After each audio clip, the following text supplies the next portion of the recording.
Navelim खेळामळार GFA पहिल्या विभागीय league मॅचीत SSC कासावलीन Cuncolim युनियनाचेर 2-1 अशी जैत जोडले।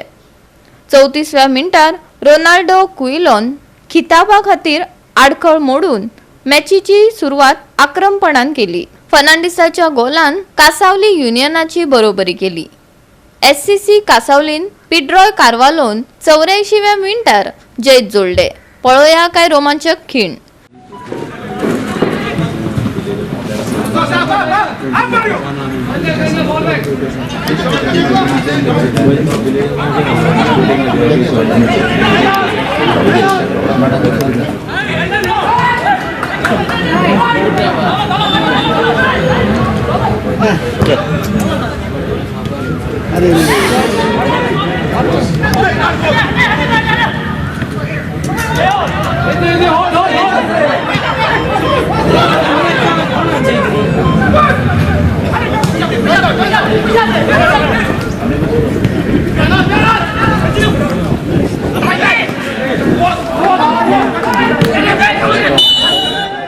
GOA365 खातीर संदीप तुळेकार, सुभाशिष गोवेकार आणि संगीता ओली।